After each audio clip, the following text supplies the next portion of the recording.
Hello friends, welcome to AMC facts. Mahabharatam episode 18. ముందు భాగంలో మాట్లాడుకున్నట్టు బ్రాహ్మణ వేషంలో పాండవులు పాంచాల రాజ్యానికి చేరారు. అలా పాండవులు చేరిన సమయానికే ఆ స్వయంవరం మొదలవ్వింది. పాండవులు బ్రాహ్మణ పురోహితుల మధ్య వెళ్లి కూర్చున్నారు. శ్రీకృష్ణ బలరాములు కూడా ఆ స్వయంవరానికి వచ్చారు.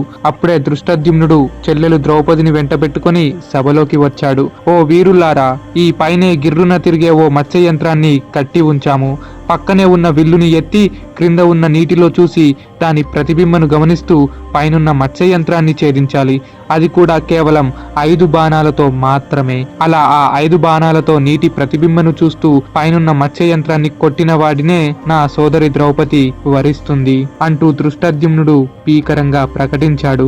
దాంతో అక్కడున్న జనాలంతా నేనంటే నేను అంటూ శబ్దాలు చేస్తున్నారు. దాంతో దృష్టద్యుమ్నుడు వారందరినీ శబ్దం చేయవద్దని హెచ్చరిస్తూ స్వయంవరాన్ని ప్రారంభించాడు. ఎలాగో ఇతడు రేపో మాకు బామర్ది అవుతాడు అన్నట్టు దృష్టద్యుమ్నుడి మాటకి అక్కడున్న వారంతా నోరు మూసుకున్నారు. ఆ తర్వాత దృష్టద్యుమ్నుడు మత్స్యయంత్రము గురించి ద్రౌపదికి కూడా చెబుతూ, ఓ సోదరి, నీవు కుల మత భేదములు లేకుండా ఈ మత్స్య యంత్రాన్ని ఛేదించిన వాడిని నీ చేతిన ఉన్న మాలతో అతడిని వరించు అని అన్నాడు. దానికి ద్రౌపదీదేవి కూడా కాస్త సిగ్గుపడుతూ చిరునవ్వుతో అంగీకరించింది.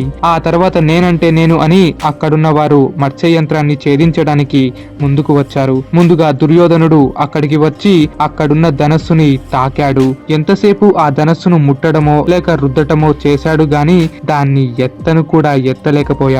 కాస్తో కూస్త కూడా ఆ ధనస్సు కదలలేకపోయింది. అది చూసి బల పరాక్రమము కలిగి ఉన్న దుర్యోధనుడు కూడా ఆశ్చర్యపోయాడు. నేను గదాధారిని కదా, నా వల్ల కాకపోవడం ఏమిటి అని ఆందోళన చెందాడు. చేసేదేమీ లేక వెనక్కి తిరిగి వెళ్ళిపోయాడు. అలా చాలా మంది వచ్చి ధనస్సును కూడా కదిలించలేకపోయారు. ఆ తర్వాత శల్యుడు అక్కడికి వచ్చాడు. చాలాసేపు కష్టపడి ఆ ధనస్సును ఎత్తాడు. కానీ దానికున్న అల్లెత్రాడుని వంచలేకపోయాడు. మరి ఇంకేం బాణాలు వేయగలడు? అందుకే ఆ శల్యుడు కూడా మారు మాట లేకుండా వెనక్కి మరలాడు. ఆ తర్వాత కర్ణుడు అక్కడికి వచ్చాడు. కర్ణుడు ధనస్సును ఎత్తాడు. కానీ అతడు కూడా ఆ విల్లుని వంచి త్రాడుని కట్టడానికి మొదట కాస్త తడబడ్డాడు. చాలా కష్టం తర్వాత ఆ విల్లుకి త్రాడు కట్టాడు. ఆ తర్వాత ఆ విల్లుకి 2 బాణాలు ఎక్కుపెట్టి నీటిలో చూస్తూ పైనున్న మత్స్య యంత్రాన్ని కొట్టాడు. కానీ అవి గురి తప్పాయి. ఆ తర్వాత మరో 2 బాణాలను వదిలాడు. అవి కూడా వృధా చెందాయి. ఇక చివరిగా 5వ బాణం ఎక్కుబెట్టాడు కర్ణుడు. అది వదిలేలోపే ద్రౌపదీదేవి మండిపడి, ఓరి సూతపుత్ర, ఒకవేళ నీవు ఆ 5వ బాణముతో మత్స్య యంత్రాన్ని ఛేదించినా సరే నేను నిన్ను వివాహమాడను అని మొహం మీదే చెప్పేసింది. దాంతో అంగరాజు కర్ణుడు మారు మాట మాట్లాడకుండా వెనక్కి మరలి తన స్థానానికి వెళ్లి కూర్చున్నాడు. ఇక్కడ మనం కొన్ని విషయాలు వివరంగా మాట్లాడుకోవాలి. ద్రౌపదీదేవికి కర్ణుడి మీద మొదటి నుండే ఎంతో అసహ్యం వేసేది. అంతేగాని ఈ మధ్య కాలంలోని సినిమా సీరియల్స్ లో ద్రౌపదీదేవి సీక్రెట్ గా కర్ణుడిని లవ్ చేసింది అనే ఆరోపణలు పుట్టించారు. కానీ అందులో నిజం లేదు. ద్రౌపదీదేవికి కర్ణుడంటే ఏమాత్రం ఇష్టం లేదు. అంతేగాని ఆమెకి కర్ణుడికి సంబంధాలు ఉన్నట్టు చెప్పే ప్రతి వివరణ కల్పితం మాత్రమే. ద్రౌపది సాక్షాత్తు అమ్మవారి అంశ. అందువల్ల ఆమె మీద ఇటువంటి పుకార్లు ఉంటే మనం నమ్మకూడదు.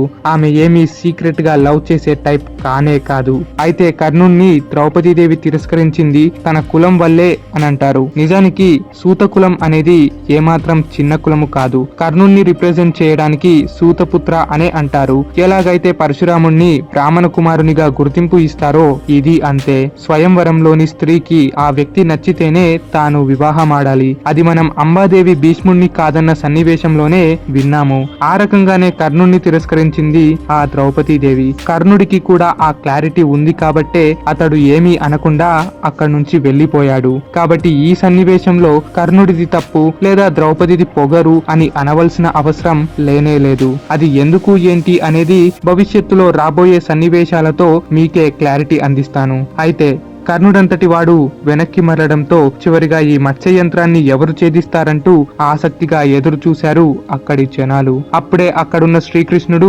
అర్జునుడి వైపుగా చూశాడు. అప్పటికి అర్జునుడి కళ్ళు కృష్ణుడి మీద పడలేదు గాని కృష్ణుడు మాత్రం అర్జునుడినే చూడసాగాడు.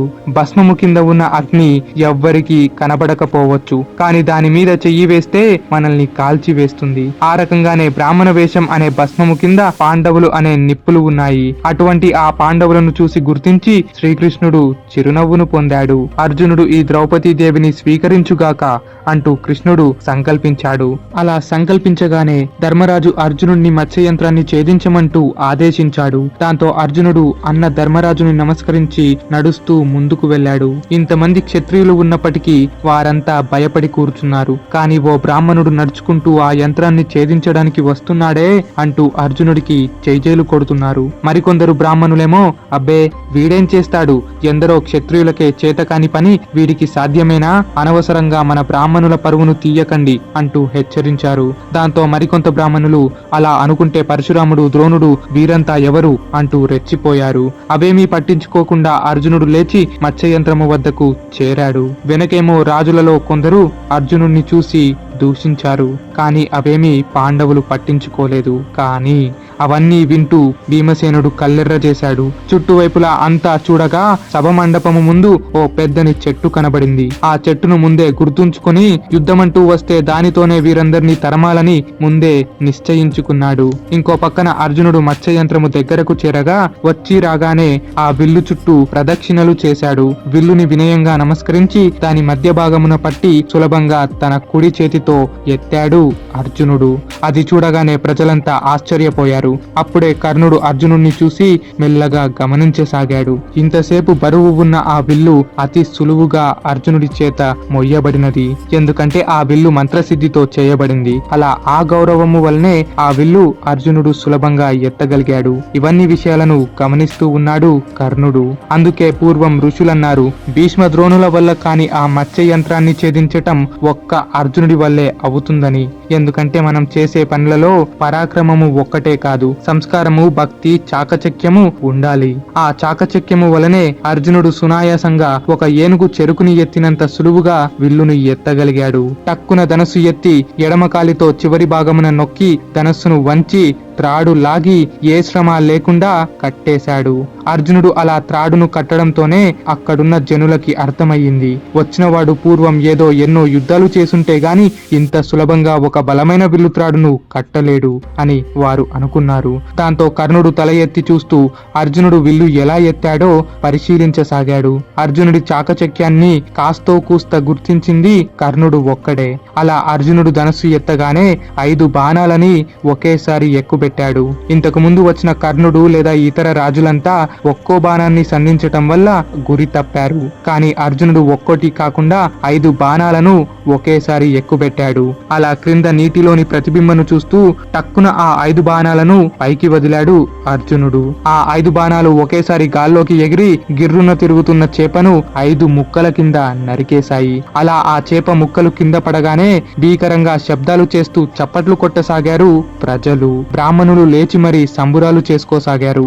ఆహా, ఎంత క్షత్రియులు అవితేనేమి, మహా తపశ్శాలులు అవితే తప్ప ఇంతటి మహత్కార్యమును చెయ్యలేరు అంటూ పొగడసాగారు. వెంటనే ద్రౌపదీదేవి క్రిందకు దిగివచ్చి అర్జునుడి మెడలో మాల వేసింది. అలా వేయగానే చుట్టుపక్కల ఉన్న రాజులంతా కళ్ళు ఎర్ర చేసుకుంటూ పళ్ళు పటపట కొరకసాగారు. ఇక్కడ దాకా రప్పించింది ఈ బ్రాహ్మణుడి చేత అవమానాలు పాలవడానిక అంటూ అందరూ కత్తులు, విల్లు, గదలు చేతబట్టి ద్రుపదుడి మీద దూకారు. ద్రుపదుడు దడుసుకొని పక్కనే ఉన్న బ్రాహ్మణుల సహాయం కోరాడు. దాంతో బ్రాహ్మణులు కూడా చిన్ని చిన్ని ఆయుధాలు చేతబట్టి యుద్ధానికి దిగారు. అది చూసిన అర్జునుడు ఓ చిన్న చిరునవ్వు నవ్వుతూ, ఓ బ్రాహ్మణుల్లారా, మీరు ఈ కర్రలతో యుద్ధం చెయ్యలేరు, వీళ్ల సంగతి నాకు వదిలేయండి అంటూ మత్స్యయంత్రాన్ని ఛేదించిన ధనస్సుతోనే బాణాలను ఎక్కుబెట్టాడు. ద్రుపదుడి దరిదాపుల్లో కూడా చేరనివ్వకుండా వచ్చిన రాజులందరినీ దూరంగా తరిమాడు అర్జునుడు. ఈలోపు భీమసేనుడు తాను చూసి ఉంచిన చెట్టు వైపే బయలుదేరి సులువుగా ఆ చెట్టును విరిచి అందరినీ ఎగరేసి మరీ కొట్టసాగాడు. భీమసేనుడి దెబ్బకి సభ మొత్తం పగిలి దద్దరిల్లిపోయింది. దాంతో కృష్ణుడు బలరాముని చెవిలో, అదిగో అన్నయ్య, మత్స్యయంత్రాన్ని ఛేదించి అక్కడే ధనస్సు పట్టి యుద్ధం చేస్తున్నాడే అతడే మన బావ అర్జునుడు. మరో పక్కన అవలీలగా చెట్టును ఎత్తి రాజులందరినీ పడగొడుతూ కనబడుతున్నాడే అతడే నీ శిష్యుడు భీమసేనుడు అని చెప్పాడు. అది వినగానే బలరాముడు ఎంతో ఆనందించాడు. ఇన్ని రోజులు లక్క ఇంటిలో పడి మరణించారని అనుకున్నానే. ఇంతకాలం ఎవరెవరో వారి పరాక్రమము గురించి చెబుతుంటే విన్నాను, అంతేగాని స్వయాన్న చూసే అదృష్టం నాకు దక్కలేదు. కాని నీవు భలే కనిపెట్టావు కృష్ణ, వారికి శుభం కలగాలి అంటూ దీవించాడు. అర్జునుడి దెబ్బకి రాజులంతా తారుమారవ్వగా కర్ణుడు ధనస్సు పట్టి ముందుకొచ్చాడు. వారిద్దరి మధ్య భీకరమైన యుద్ధం కొనసాగింది. అలా 3 నిమిషాలు గడవగానే అర్జునుడు కర్ణుడి ధనస్సు విరిచాడు. తలకున్న కిరీటం నేలపాలు చేశాడు. చేతికున్న కంకణాలను సైతం పడగొట్టాడు. నడుముకు ఉన్న వడ్డానాన్ని కూడా పడగొట్టాడు. ఆ దెబ్బతో కర్ణుడు కూడా ఆశ్చర్యపోయాడు. శరీరానికి ఒక్క గాయము చేయకుండానే కంకణాలు వడ్డానము విరిచాడంటే ఇతడు సామాన్య వీరుడైతే కాదు అని అనుకున్నాడు. ఓ మహాత్మా, మహావీర, ఈ ప్రపంచములో నన్ను ఓడించే సత్తా ముగ్గురికి మాత్రమే ఉంది. ఒకడు పరశురాముడు లేదా ద్రోణుడు లేదా నరుడు మాత్రమే నన్ను ఓడించాలి. వీరు కాకపోతే ఆ శివుడు మాత్రమే నన్ను ఓడించగలడు. ఇంతకీ నీవు ఎవరివి అని అడిగాడు ఆ కర్ణుడు. దానికి బ్రాహ్మణ వేషంలో ఉన్న అర్జునుడు, నీవు చెప్పిన వారెవరో నాకు తెలియదు. వారితో నాకే సంబంధము లేదు. నేను పరశురాముడిని కాదు, ద్రోణుడిని కాదు. చివరిగా ఆ నరుడు అని ఏదో అన్నావే, నేను ఆ నరుడినే అనుకో. ఎంతైనా నేను సాధారణ మనిషిని కదా అని అన్నాడు. కర్ణుడు నరుడు అని పలకడానికి కారణం నరుడంటే మగవాడు అనే అర్థం కాకుండా అర్జునుడు అనే అర్థం కూడా వస్తుంది. కానీ నేను సహజ నరుడినే అని అర్జునుడు సమాధానమిచ్చాడు. అడిగిన ప్రశ్నకు జవాబు తారుమారుగా ఉందని కర్ణుడు అనుకున్నా, నేనే నరుడిని అంటే నేనే అర్జునుడిని అని అర్జునుడు చెప్పకనే చెప్పాడు. దానికి కర్ణుడు, ఎవరైతేనేమి, నీవు నా విల్లుని పడగొట్టావు. అప్పుడే నా శౌర్యం పరాక్రమం ముగిసిపోయింది. నీతో యుద్ధానికి కాలు దువ్వినందుకు నన్ను క్షమించు అని చెప్పి అక్కడి నుండి వెళ్లిపోయాడు.